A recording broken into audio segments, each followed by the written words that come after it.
JG de volta com um impasse em torno do decreto que aumentou o IOF. A audiência de conciliação entre governo e Congresso, convocada pelo Supremo, terminou sem acordo. Nós mostramos ontem aqui no JG que isso já vinha se desenhando. A bola, portanto, agora volta para o Judiciário.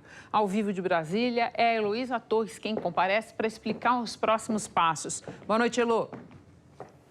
Oi, Renata. Boa noite para você também, para todo mundo. Pois é, impasse mantido, agora caberá, como você disse, ao Supremo decidir se reestabelece o aumento do IOF ou não. A reunião de hoje foi fechada.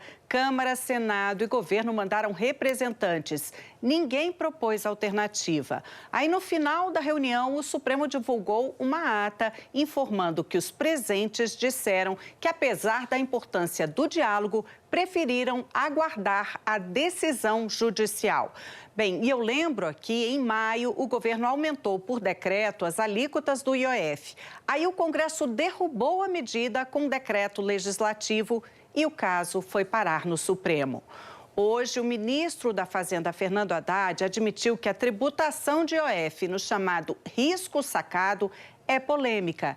Essa é uma operação usada por empresas para antecipar o recebimento de vendas a prazo via bancos.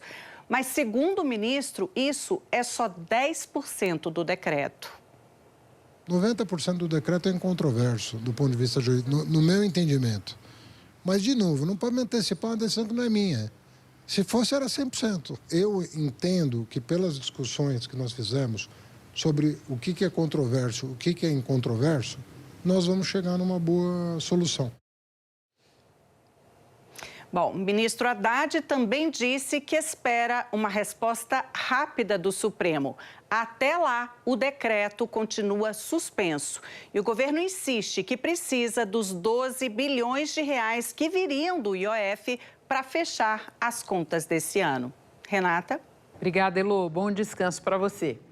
Será que ainda tem conciliação possível nessa história? A Júlia do Alib está de volta para nos dar alguma luz. Júlia, e como tantos outros assuntos da República, sobrou mais este para o Alexandre de Moraes resolver. Mais um, né, Renata? Olha, conversando com o integrante da equipe econômica, ele falou o seguinte sobre o acordo. Alguém ia ter que ceder e aí ia ficar todo mundo dizendo, recuou, a Câmara recuou, a presidência, o governo recuou. Então, acharam melhor, depois de uma série de reuniões, reunião de Haddad com Alexandre de Moraes, reunião ontem de Haddad com o Hugo Motta, acharam melhor deixar na mão mesmo do STF, para o STF resolver.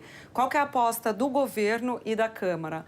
Que do decreto todo, 10% cai, como a Haddad falou, e deve cair na aposta deles nessa questão do risco sacado, que a Elo disse, e na questão do VGBL, aqueles fundos de previdência privada. Por quê? Porque nesses dois casos não havia cobrança de IOF antes e passa a ter. Então, o entendimento técnico é que o governo estaria criando um imposto novo. E para criar imposto, gente, só o Congresso pode, só por meio de lei no Congresso, que o governo pode, por decreto, aumentar um imposto que já existe. Então, a aposta que vai acontecer isso, 10% do decreto, 1 bilhão e 200 milhões que perderia com essas duas quedas, mas a decisão final é de Alexandre de Moraes. Então, não adianta eles apostarem qual deve ser a decisão, tem que esperar a decisão do ministro sair. Júlia, muito obrigada. Bom descanso para você. A gente se vê na quinta-feira. Até quinta. Boa noite.